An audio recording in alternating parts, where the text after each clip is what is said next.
दोस्तों आज मैं एक ऐसे हीरो की बात करने वाला हूँ जिसने इस इंडियन सिस्टम को पलट कर रख दिया। अगर वो सच्चाई पे विश्वास करता है तो वो कभी भी नहीं हारेगा। जी हाँ, वो गाइज मैं बात करना चाहूंगा अपने भारतीय हीरो और एक ऐसा हीरो जिसने सरकार तक को भी सबक सिखा दी। मैं बात करना चाहूंगा काफिल खान की। काफिल खान कौन है और उनके साथ क्या क्या घटनाएं घटी थी, सरकार ने और हमारे सिस्टम ने उनके साथ साथ क्या किया, ये सारी बातें आज की इस वीडियो में हम आपको बताएंगे। दोस्तों इस वीडियो को देखने के बाद आपको पता चलेगा कि इस डेमोक्रेटिक इंडिया कंट्री में अगर दोस्तों जुडिशरी सिस्टम नहीं होती तो लेजिस्लेटिव और एग्जीक्यूटिव के दम पे क्या क्या किया जा सकता था और किस तरह एक निर्दोष इंसान को कहीं पे भी कल्प्रिट साबित कर दिया जाता। ये कहानी है दोस्तों काफिल खान की, एक ऐसे इंसान जो एक साधारण से डॉक्टर रहते हैं लेकिन उनके साथ कुछ ऐसी ऐसी घटनाएं घट जाती है जो एक रात में उनकी जिंदगी ही पलट देती है, बल्कि बुरे सपने की तरह आ जाता है। और आपको एक बात पता चलेगा कि एक सरकार, एक कन्हैया जी हमेशा एक बात कहते हैं कि सरकार जो है वो अपनी गलती छुपाने के लिए अपनी गलती को दूसरे के मट्ठे मर देना चाहती है। तो किस तरह ये एक सरकार ऐसी करती है कि अपनी गलती छुपाने के लिए, अपनी खामियों को दबाने के लिए किसी को बलि का बकरा बनाती है और किस तरह एक आम आदमी को फंसाया जाता है। आज इस वीडियो में आपको जो हमारे सिस्टम है उसके बारे में सारी चीजें आपको पता चलने वाली है। सो इस वीडियो को समझने के प्रयास कीजिएगा और ये एक ओवरऑल कंक्लूजन पे जाइएगा कि क्या सही है हमारे सिस्टम और हमारे साथ आज आम आदमी के साथ सरकार क्या करती है। So let's start the video now. दोस्तों आपके जहन में पहला सवाल आता होगा कि ये काफिल खान है कौन। तो काफिल खान बेसिकली दोस्तों एक लेक्चरर थे department of pediatrics in BRD medical college of Gorakhpur. दोस्तों यूपी में गोरखपुर है जहाँ की बीआरडी मेडिकल कॉलेज जो है बाबा राघव दास मेडिकल कॉलेज है गोरखपुर में, वहाँ तो उसपे वो एक लेक्चरर के डिपार्टमेंट, जो पेडियाट्रिक जो बच्चों चिकित्सक होते हैं उनपे वो डिपार्टमेंट में एक लेक्चरर का काम करते थे, जो कि एक साधारण से डॉक्टर की तरह वो काम कर रहे थे। एक साधारण से डॉक्टर रहते हैं लेकिन रातों रात वो एक फेमस हो जाते हैं और सोशल मीडिया पे बात छिड़ने लगती है। दोस्तों 2017 से पहले कोई भी इंडियन मीडिया और कोई भी इंसान उनको नहीं जानता, बस एक आम आदमी और आम जनता और आम डॉक्टर के तहत उनको उनकी पहचान होती है। लेकिन एक रात उनकी बदल देती है उनकी जिंदगी एक बुरे सपने के जैसे। उसके बाद दोस्तों इनका अगर पर्सनल लाइफ की बात करूं तो इनका जन्म गोरखपुर में हुआ है। इन्होंने एमबीबीएस और एमडी की डिग्री जो है पेडियाट्रिक फ्रॉम जो कर्नाटका वहां से इन्होंने की है, जो कि ये एमबीबीएस का डिग्री भी लिए हुए हैं। तो ये एक तरह का डॉक्टर थे जो प्रैक्टिसाइज कर रहे हैं। दोस्तों ये SIIMS जो कि सिक्किम में है दोस्तों, गणगोत्क, वहां दोस्तों ये एक असिस्टेंट प्रोफेसर के तौर पे काम कर रहे थे। लेकिन बाद में उसके बाद दोस्तों 8 अगस्त सन 2016 का इनका परमानेंट जॉब जो है दोस्तों वो बीआरडी मेडिकल कॉलेज जो कि गोरखपुर में है वहां हो गया। करते हैं दोस्तों बीआरडी कॉलेज में जो दोस्तों बच्चों की लेकर जो कंट्रोवर्सी डेट थी वो क्या कहानी है वो आज इस वीडियो में भी जानेंगे। ये कहानी है दोस्तों 3 साल पहले जब ये एक हीरो की तरह हमारे इंडियन मीडिया को प्रोडक्ट की, क्योंकि इन्होंने दोस्तों बहुत सारे बच्चों को तकरीबन 200-250 बच्चों की जिंदगियां बचा दी थी अपने सेविंग से पैसे देकर और ऑक्सीजन उनके लिए लाकर।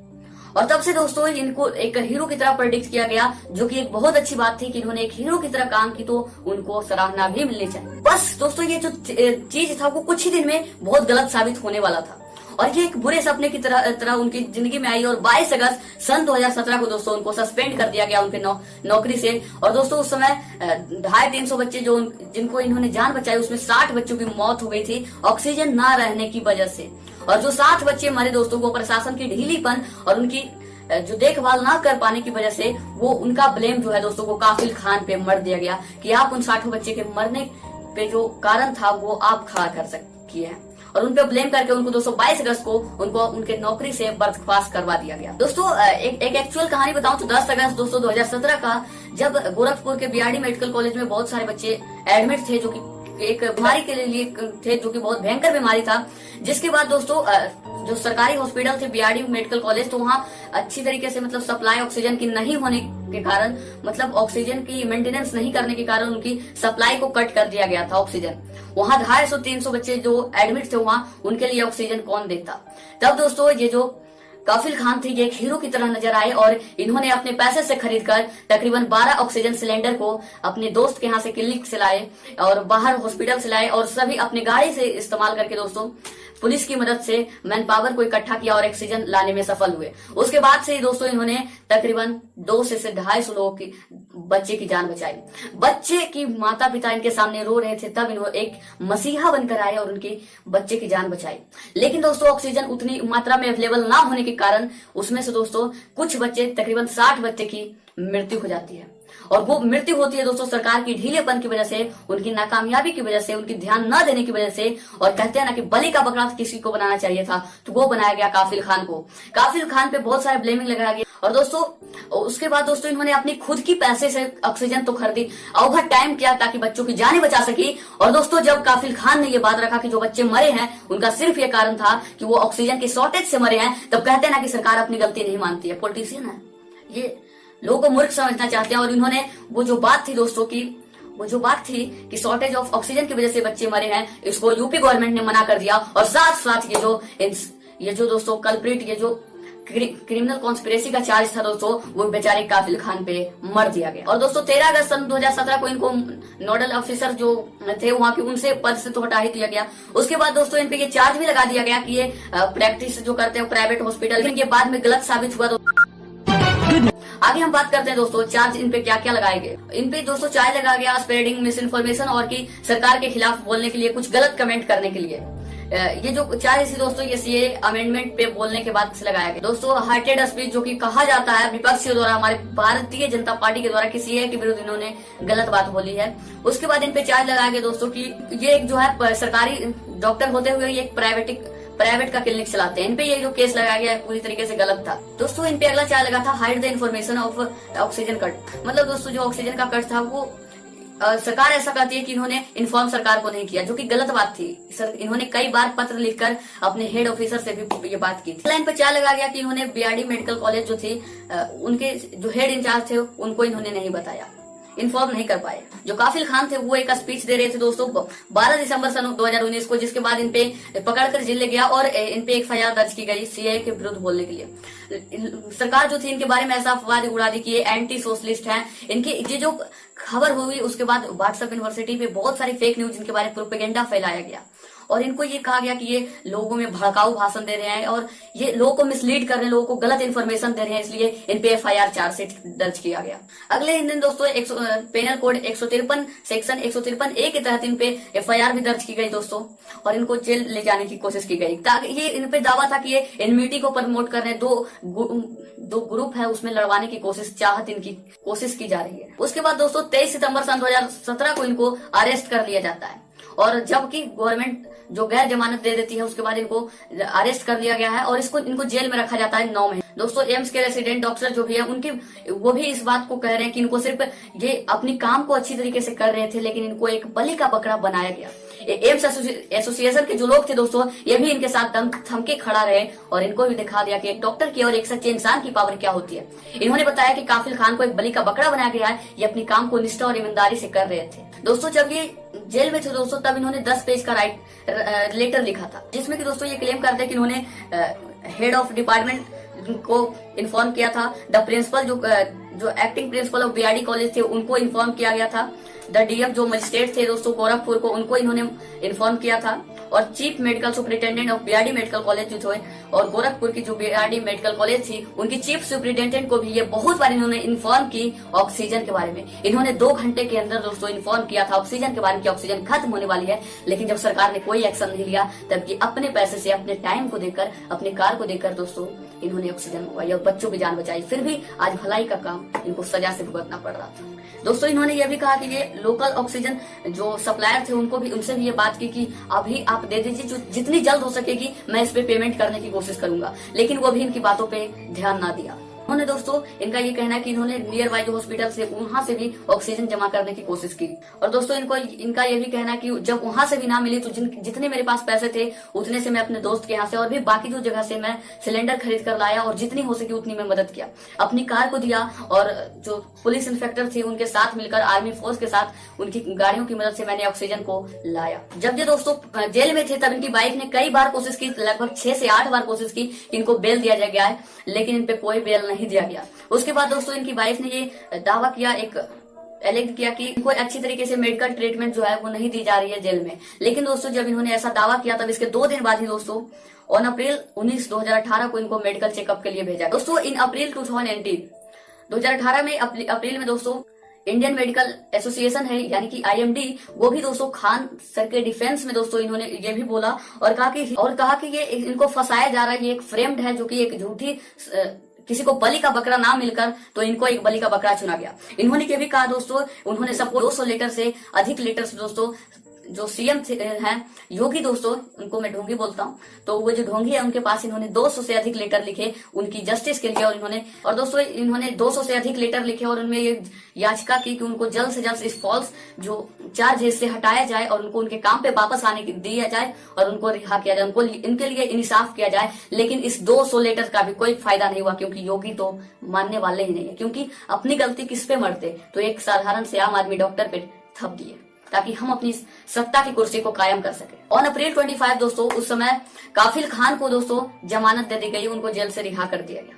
आप सोच रहे होंगे कि एक हैप्पी एंड है और मैं यहीं पे वीडियो एंड कर दूंगा, बट अभी तो कहानी शुरू हुई है, क्योंकि दोस्तों इसके बाद इनके जो सिलसिला है जेल जाने का और जेल आने का ये बहुत ही बढ़ती चली जाती है। और ये भी जमानत पे किया गया था और इनको 9 महीने के बाद जेल से बाहर किया गया और कोर्ट ने ऐसा कहा कि इनके खिलाफ कोई भी सबूत, जो इनके काम से लेकर जो इनकी ड्यूटी न निभाने की बात है, उनसे कोई भी सबूत नहीं मिलता। और दोस्तों अक्सर ही जब काफिल खान को दोस्तों काफिल खान का इंटरव्यू आप देखेंगे तो उसमें ये बताते हैं कि मुझे सिर्फ बलि का बकरा बनाया गया था ताकि सरकार अपनी सत्ता की कुर्सी को कायम रख सके, जो कि सही बात है। यहाँ पे कोई दो मत राय नहीं है कि सरकार उनके साथ ऐसा किया क्यों। और दोस्तों जुलाई 2018 में ऐसा रिपोर्ट आया कि खान जो है वो बैंकक्रप्ट हो गए, उनके पास खाने के लिए पैसे नहीं है। उन्होंने कहा कि मेरे भाई के साथ, मेरे फैमिली के साथ कोई बिजनेस करना नहीं चाहता, मेरे पास पैसे नहीं है लेकिन मेरे पास जमीन बहुत है, करोड़ों में जमीन है, जो कि मेरे साथ कोई उसको लेने वाला नहीं मिल रहा है, कोई भी बायर जो है वो नहीं मिल पा रहा है। क्योंकि वो सभी लोग ऐसा उनका कहना था कि अगर मैं आपका मैं प्रॉपर्टी अगर खरीदूंगा, आपसे बिजनेस करूंगा तो योगी जी नाराज हो जाएंगे। ये साफ साफ विकिपीडिया की रिपोर्ट में लिखा हुआ है दोस्तों। वो 13 अगस्त 2018 को दोस्तों इनको खान जो है उनको इनके मोबाइल पे एक धमकी भी आती है। अब बात करते हैं दोस्तों, बहुत सारे अटैक करवाए गए इस खान फैमिली पे, तो जानते हैं किन पे और क्यों करवाया गया था ये अटैक। दोस्तों जून 2018 में इनके भाई कासिफ जामीज पे दोस्तों हमला करवाया गया एक मोटर बाइक के द्वारा, जिसने 3 गोलियां मारी इनके भाई को। लेकिन इनकी चांस बहुत अच्छी थी, इनका लक था कि ये बच के, वो कौन थे मोटर बाइक इसकी कोई भी पता नहीं चली। और जब बाद में इस बात को जब काफिल खान ने उठाया कि ये मेरे केस से रिलेटेड है, तब वहां की जो गवर्नमेंट थी इसने इस बात को नकार दिया और उन्होंने कहा कि ये प्रॉपर्टी डिस्प्यूट का मामला है, ये आपके केस से रिलेटेड नहीं है, जो कि गलत थी और ये उनके केस से ही रिलेटेड था। और दोस्तों खान ने ऐसा कहा कि जो मेडिकल ट्रीटमेंट थी उसमें इनको डिले करवाया गया था, लेट करवाया गया था, ताकि इनके भाई का अच्छा तरीके से इलाज ना हो सके। और दोस्तों इन्होंने जो कमलेश पासवान है उनको ये टारगेट करते हुए कहा कि इन्होंने ही मेरे भाई पे एक्यूज एक जो कहते हैं वो काफिल खान इनको बनाते हैं। दोस्तों फरवरी 2020 में इनके चाचा जी को मार दिया जाता है। उसके बाद प्रॉपर्टी डीलर थे, तो जब ये काफिल खान आवाज उठाए तो उनके साथ भी ऐसा कहा गया कि ये आपके केस से रिलेटेड नहीं है, ये एक प्रॉपर्टी डिस्प्यूट का मामला है। फिर यही बात रह जाती है। और दोस्तों सितंबर 2019 में दोस्तों इनको सभी के चार्जेस से रिलेटेड, जो कि गोरखपुर हॉस्पिटल से उन बच्चों की डेथ से रिलेटेड थे, उनसे इनको रिहा कर दिया जाता है और कहा जाता है कि इनका कोई भी हाथ बच्चों की सर्वाइवल डेढ़ में नहीं था। लेकिन किस्मत तो इनको देखिए, सरकार इस तरह से इन पर पड़ जाती है कि बार बार इनको जेल भेजने के पीछे पड़ जाती है। और ये पता चलता है दोस्तों according to department of inquiry जो है वो बताती है कि इनका कोई भी प्राइवेट सेक्शन में हाथ नहीं था, जो कि प्राइवेट में प्रैक्टिस करते थे, तो ऐसा नहीं पाया गया। अब बात करते हैं री अरेस्ट एंड रिलीज, मतलब कि इनको बार बार पकड़ा गया, छोड़ा। दोस्तों 13 दिसंबर सन 19 को दोस्तों ये अलीगढ़ यूनिवर्सिटी जो कि है, जहाँ पे ये सीए के खिलाफ बात कर रहे थे, मतलब वो सीए के एडवांटेजेस और डिसएडवांटेज क्यों नहीं है अच्छा, इसके बारे में बात कर रहे थे। सरकार इन पे पड़ जाती है और 13 दिसंबर सन 2019 को इनको फिर से जेल में भेज दिया जाता है। और ये बताया जाता है नेशनल सिक्योरिटी एक्ट के तहत 1980 के तहत इनको फिर से जेल भेज दिया जाता है और कहा जाता है कि लोगों में 2 गुटों में, जो मैंने बात की दोस्तों, 2 गुटों में ये लड़ाई करवाना चाहते थे, ये भड़काऊ भाषण दे रहे थे, यूनिटी को डिस्प्यूट कर रहे थे, ये एक वायलेंट तरह का भाषण देने की चार्ज में इनको गिरफ्तार कर दिया गया। उसके बाद दोस्तों 10 फरवरी सन 2020 को इनको फिर से बेल मिल जाती है अलीगढ़ कोर्ट से दोस्तों। और उसके बाद फिर से 10 फरवरी को रिहा हुए, 13 फरवरी 2020 को दोस्तों फिर से इनको जेल में भेज दिया जाता है। क्या इनकी मसला है, वही नेशनल सिक्योरिटी एक्ट 1980 के तहत। उसके बाद दोस्तों ऑन मार्च 19 जो कि मार्च 19 में दोस्तों 2020 में इन्होंने पीएम मोदी को कई बार ये पत्र लिखे कि मैं डॉक्टर हूं, तो मैं अपने देश की सेवा करना चाहता हूं, कृपया मुझे रिहा कीजिए, मैं इस कोविड-19 में अपना कंट्रीब्यूशन देना चाहता हूं, मैं एक डॉक्टर हूं तो मैं लोगों की सहायता करना चाहता हूं। लेकिन सरकार ने इस बात को खारिज कर दिया। और दोस्तों इनको इनकी प्रस्ताव को खारिज कर दिया गया और इनको सरकार ने मना कर दिया। और इनको, क्योंकि ये एनएसए जो नेशनल सिक्योरिटी एक्ट के तहत गए थे, तो इनको जेल से बाहर निकलने का कोई भी चांस नहीं मिल रहा था, क्योंकि नेशनल सिक्योरिटी एक्ट के बाद जाने के बाद लगभग शायद 3 महीने तक जेल में रहना पड़ता है, जो कि कोई भी सरकार मैक्सिमम टाइम तक 3 महीने आपको जेल भेज सकती है, वो भी बिना आप कुछ किए या ना कि सिर्फ चार्ज देकर भी। दोस्तों जुलाई 2020 में दोस्तों ये एक लेटर लिखते हैं जिसमें ये बताते हैं कि जो कोविड-19 के दौरान उनकी जो जहां वो रह रहे हैं वहां की कंडीशन कैसी है। वो बताते हैं कि दोस्तों जहां मैं रह रहा हूं वहां एक साथ एक टॉयलेट में दोस्तों 150 लोग जो है वो टॉयलेट शेयर करते हैं। काफी पेशाब की स्मेल आती है, वहां रहने की अच्छी व्यवस्था नहीं दी जा रही है, खाना अच्छी तरीके से नहीं दी जा रही है, और जहां वो रहते हैं वहां गंदगी फैली है। और ये बताते हैं कि किस तरह जेल का क्या कंडीशन है, लेकिन फिर भी कोई शायद एक्शन नहीं लिया गया इस पे। दोस्तों 23 मार्च सन 2020 को सुप्रीम कोर्ट ने एक ऑर्डर निकाला जिसमें ये बताया कि स्टेट्स और यूनियन टेरिटरी में जो भी पेनल कोड है, जो कि 7 साल तक के जो भी कैदी हैं जो 7 साल से नीचे 7 साल के अंदर आते हैं दोस्तों, उनको छोड़ दिया जाए इस कोविड-19 के दौरान। लेकिन इसमें भी दोस्तों काफिल खान का नाम नहीं था कहीं पे, क्योंकि सरकार नहीं चाहते थे कि वो जेल से बाहर निकले। दोस्तों 26 जून सन 2020 को दोस्तों एक ऑफिसर्स की ग्रुप होती है और एक्सपर्ट जो कि यूनाइटेड नेशन में होते हैं, वो हमारे इंडियन गवर्नमेंट को ये कहती है कि जो भी लोग सीएए प्रोटेस्ट में दोस्तों जो भाग लिए थे, जिनके खिलाफ आपने चार्ज किए, उनको छोड़ दिया जाए। सीएए दोस्तों वो क्या बताते हैं कि CAA right to freedom of expression and speech है दोस्तों, क्योंकि आप और मैं दोनों इस देश के सिटीजन से हम कोई भी किसी भी एक्ट को गलत बता सकते हैं अगर मुझे ऐसा लगता है तो सरकार मुझे किसी भी तरह की कोई भी एफआईआर नहीं कर सकती, क्योंकि हमारे पास अधिकार है बोलने का, एक्सप्रेशन का, right to freedom of speech and expression. जिसके बाद यूनाइटेड नेशन ने इंडियन गवर्नमेंट को बताया, इस देश का नागरिक हूँ दोस्तों, अगर मुझे कोई भी एक्ट गलत लगेगा तो उसका दम खम के विरोध करूंगा, चाहे जो हो जाए। और इस बात पे दोस्तों सिर्फ सीए का विरोध करने की वजह से सही बातों को बताने के लिए इनको नेशनल सिक्योरिटी एक्ट एक झूठी फर्जी केस में फंसाकर दोस्तों इनको कई महीने तक जेल में रखा गया।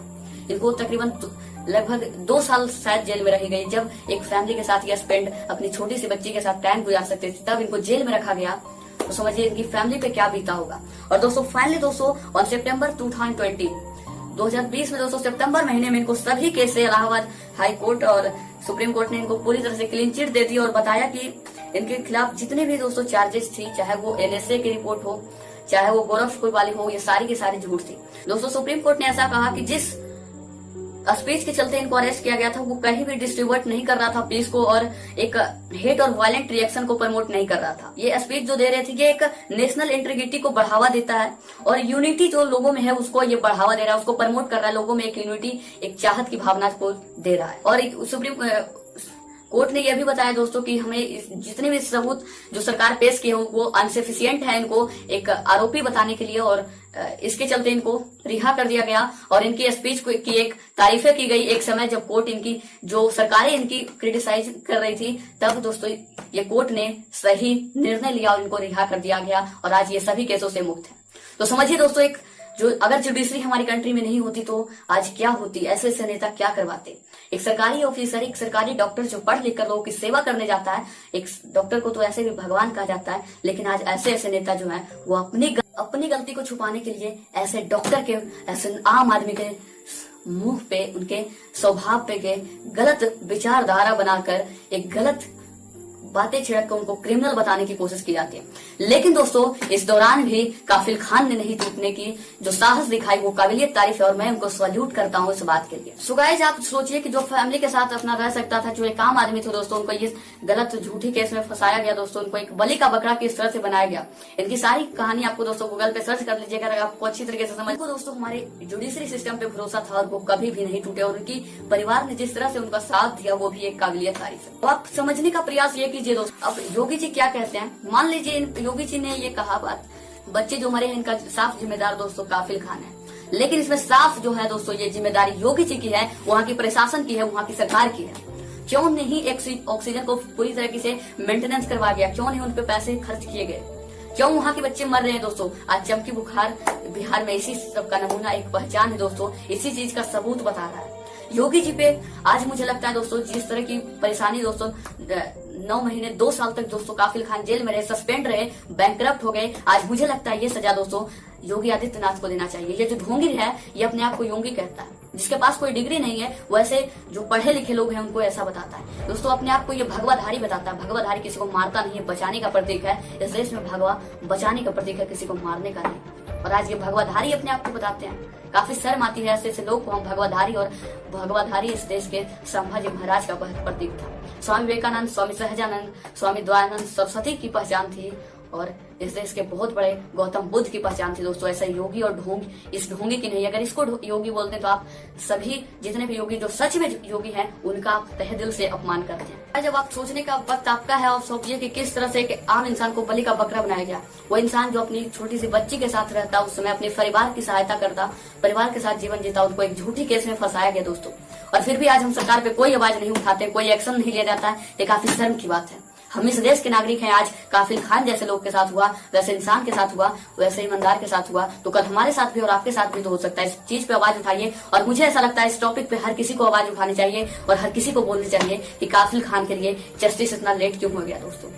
और उनको भरोसा था जस्टिस सिस्टम पे। अगर समझिए आज जुडिशरी नहीं होती वजह से नेता लोग क्या करते हैं हमारे आम आदमी के साथ, वो आप समझिए। और मुझे ये लगता है दोस्तों जो परेशानी दोस्तों काफिल खान जैसे लोग आज भी भुगत रहे हैं और काफिल खान ने भुगती है, वही सजा दोस्तों योगी आदित्यनाथ को भुगतना चाहिए। एक झूठी केस में किसी को फंसाने के लिए, अपनी गलती को दूसरे के मट्ठे मारने के लिए 60 बच्चों की हत्या के कांड में दोस्तों मिले होने के कारण, 60 बच्चों की जान न बचाने के कारण, एक गलत प्रशासनिक व्यवहार एनवायरमेंट क्रिएट करने की वजह से जो काफिल खान के साथ हुआ आज योगी के साथ होना चाहिए। उनको भी 9 महीने जेल तक, कम से कम 9 महीने जेल और बैंक करप्ट होने तक कोई भी सस्पेंड, उनको डिस्चार्ज, उनको इस्तीफा दिलवाया जाए, ये चाहिए था दोस्तों। सो वेल गाइस, जब आप क्या सोचते हैं इस वीडियो के साथ, इस वीडियो के बारे में, और आप क्या समझते हैं काफिल खान के बारे में और किस तरह के वो हमारे आइडियल हीरो बन चुके हैं, इंस्पिरेशन बन चुके हैं, ये आप हमें कमेंट में बताइए। सो आज की बातें मीडिया रखते हैं और आपसे जल्द मिलने की कोशिश करते हैं एक नॉलेज टॉपिक के साथ। तब तक के लिए जय हिंद और वंदे मातरम। और सरकार के खिलाफ ऐसे गलत नीतियों और गलत लोगों को जो व्यवहारिकता के साथ फंसाया जाता है, इनके खिलाफ सख्त से सख्त कार्रवाई करने